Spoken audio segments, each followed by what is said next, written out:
Hi ladies, I am going to be doing the mommy tag today. I was tagged by IVF Hopes, and if you guys do not follow her channel, you should because she's adorable.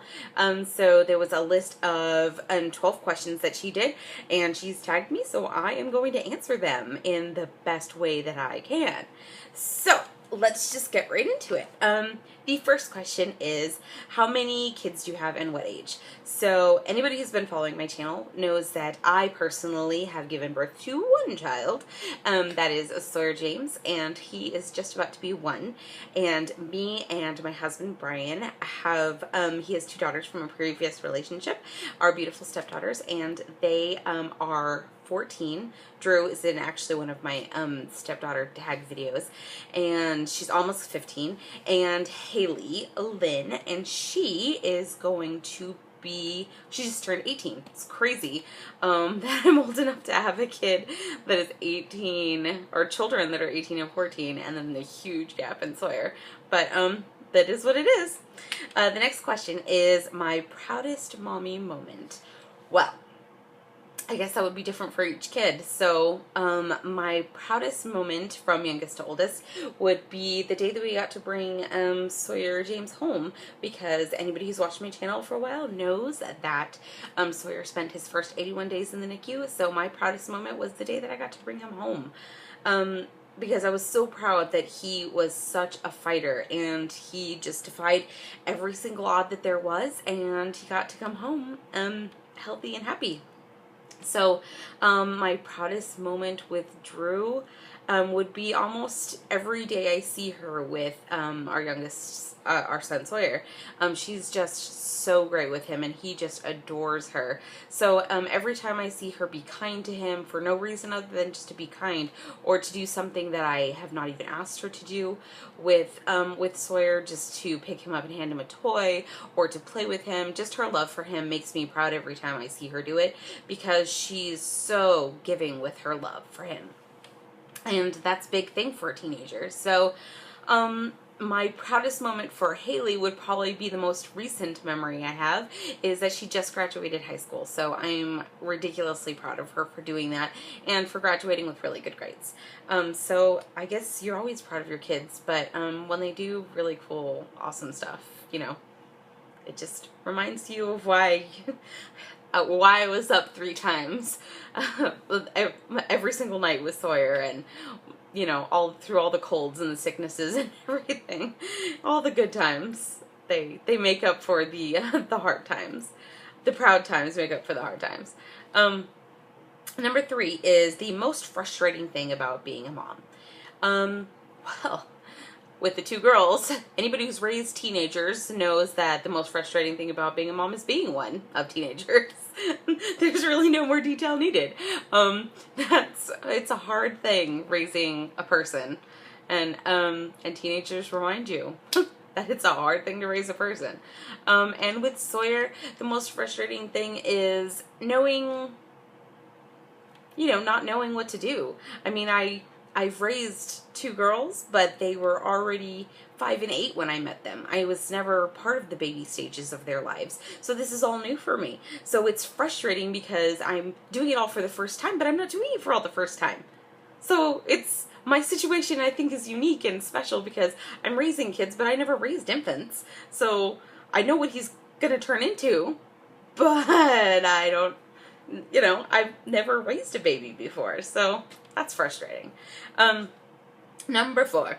So, how do you discipline? Well, with the older girls, obviously, now it's more like taking things away or reducing curfew, or, you know, things that you and I would hate. No TV, no iPod, no iPhone. But with Sawyer, it's harder. He is, you know, he's going to be 1. So he's starting to assert his independence and not want to settle down for naps and do more things. He's starting to just be a little kid, and that's hard to know. You know, do you want to spank? Do you don't want to spank? Do you want to firmly say no? Because every time I firmly say no, he starts laughing at me like I'm hilarious, like, you ain't gonna do nothing. That's what his little laugh says. I go, no, and he just goes, like, yeah, you ain't gonna do it. You ain't gonna do it. So discipline to be determined. Number 5, do you swear in front of the children? Yes, sadly. I swear in front of all the children. Luckily, Sawyer's not old enough to know what any of that means. And hopefully we get the swearing down to a minimum in this household by the time he starts repeating words. Luckily, I think we have a little bit of time on that one. So, bad mom award. I hope my mom's not watching this. I'm sorry. We swear in front of the kids. In my defense, the kids swear, and I think they picked it up at school. That's what I think. Anyway, so, number 6. How do kids change your relationship? They don't. Me and Brian's relationship, obviously, since he already had 2 daughters when we met, has always been centered around the fact that children exist. So when an infant came around, obviously, we can't sleep in anymore. The girls were already old enough to sleep in, get their own food, all of the practical things in life. Sleep deprivation, all that stuff. We didn't have to deal with, but we did have to build a relationship around me, this woman, coming into this family structure. So that was, we've already dealt with those growing pains when we first started getting together. So by the time we had Sawyer, there's of course a little bit more growing pains because we'd never shared an infant together, but our relationship didn't really change. I mean, if anything, I think it may have brought us closer. We had this little piece of somebody who's shares both of our DNA. And, that, I guess, can change any relationship. But our relationship already involved children, so I don't think it changed it as much as if he had been our first kid right out of the gate. Number 7. Do you do things similar to your mother? Like parenting, I'm assuming. Parenting, yes? No? When I was growing up, my parents went to church, or my mother and my stepfather went to church, and, their raising me was very centered in those ideals. So, no cursing and those kind of things. Like, we curse in front of the kids all the time. So, I mean, some things are a little bit more loosey-goosey. And also, I parent a lot with sarcasm. Probably not an effective parenting tool. Probably drives my mom crazy. So I think probably our parenting styles are a little different, probably because I'm a little more snarky about the whole parenting thing, and she's more loving and cuddly. So, I don't know, probably 50-50? Maybe a little, maybe not. Not like my dad. I'm probably, no, I don't parent like my dad. I may parent like my stepdad. He parents with sarcasm, so that's probably where I learned it. Really, I'm just a victim of circumstance. Moving on. Number 8. Has your relationship with friends changed? Well, I'm a quality versus quantity kind of person. I don't have a million friends. I have close friends, a few of them. And then, 8,000, Facebook friends like the rest of us do. So, yes, you have less time, obviously. Having Sawyer, less time. But again, with the friends, I started dating Brian. He already had kids. So we had to adjust our life then. I was 24 when I met him, 26 when I married him. So that kind of put an end to the whole, partying at the club thing. By the time a few years had gone by, our family was our life. We had a family. We had 2 girls, and we were married, and we're in a different place than my closest friends were. They are single out there in the world and mingling. So, of course, that changes it. But the best friends stick around. So, when you get together, things are still very much the same when we do have time for each other. But yeah, babies and children take up a lot of time. Number 9, favorite place to take the kids? Anywhere? Ice cream? Favorite place to take the... No idea. I've got no answer for that. I love taking the girls... I don't know. Anywhere? They're teenagers. I like to take them home so they can go in their rooms and play on their phones. Parenting win. Or... the baby loves going to the park. He likes swings. I should have had answers prepared. I'm sorry, guys. Let's move past that question. Number 10, skincare for you and the kids. Well, Many of the people in my household have sensitive skin. Married Brian, sensitive skin, and his genes are strong. Haley doesn't really have sensitive skin. Drew has sensitive skin, and Sawyer has sensitive skin, and all of them are pale like white rice. So, I mean, I don't look very dark in this either, but I am half Mexican. But his children are all very pale people. So, pale, sensitive skinned people. We already use free and clear, detergent and all of that stuff. And I'm a huge advocate of sunblock because nobody likes wrinkles or sunburns. But skincare, I don't know. Sawyer, we still have to put those stickers on his cheeks to hold down his oxygen at night. So when we have to rip it off every morning. So of course that's like putting a Band-Aid on and off every single day. So he gets little wounds on his like broken open skin. So we actually have this healing balm that we use on him in conjunction with coconut oil to try to combat that, because it doesn't seem to be affecting his sensitive skin. But we can't use Tide or any strong detergents.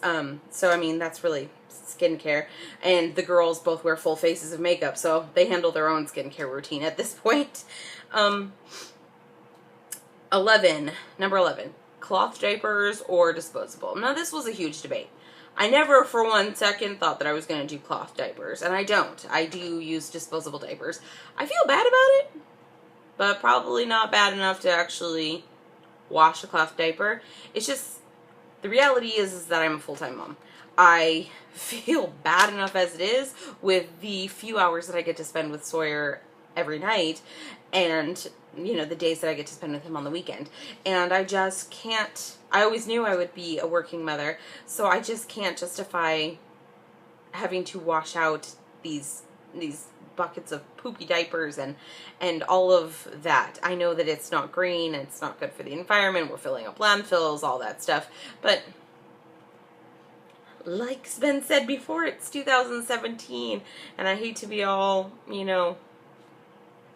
first world problems, but I got other things to do, and so, I just, disposable. I'm sorry, don't judge me. I'm sorry, disposable. I can't do the cloth diapers, they're disgusting.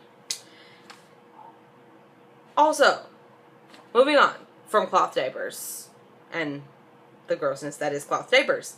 Not that I'm judging you. Number 12, you are a mom when. Complete the sentence. Oh God, I did it, guys. The thing that I never was going to do. You're a mom when you share your ice cream with your infant child and yet you still eat the ice cream. Now, I always said that if the kid eats my ice cream cone, then it's going in the garbage, because I'm not about germs. I don't share germs. But Sawyer does this thing that I can't even describe. It's like a sucker fish that clings to the side of your fish tank. It just, all you see is that, and it goes, yeah, that's, so he open mouths, suctions to your face, and then, pretends to kiss you and suck on my face. They're kisses, sort of, but it's more like a little sucker fish. But once you get baby slobber all over your face, isn't sharing an ice cream really not that big of a deal? So, sharing an ice cream. You're a mom when you're willing to share your food. I don't like sharing food. I'm not a fan of it. But you're a mom when you share your food. Not good. And you're a mom when you're out to lunch and you have to physically leave the restaurant because your kid has had a poop explosion, and you have to open up the back of your mom's Prius, and while cars are driving by behind you, you have to change your son's poop explosion all over the back trunk of her Prius without getting the poop all over her Prius. And while the child is refusing to hold still and doing little somersaults and trying to make sure he doesn't get more poop all over him, and then having to walk back into the restaurant with him in the only spare onesie, and your hands are covered in probably poop residue that you had to wipe off in the car with a wet wipe and hope that you were okay, because they didn't actually have a bathroom in that restaurant. It was just like a little pop-up. So you're your mom when you have to do those horrible things, and then you tell people on YouTube that you had poop fingers. And you had to change poop solution in the back of a Prius. Luckily, not while I was sharing an ice cream. So, those are the questions, guys. Those were all 12 of them. I'm sorry that I rambled and it's a 15-minute video because I'm not going to edit it. Lucky for you, I'm just going to upload it with all of my awkward pauses and rando answers. So you're welcome for that. I'm not tagging anyone in this video. I am just answering the tag because I wouldn't even know who to tag because I don't know who watches my videos.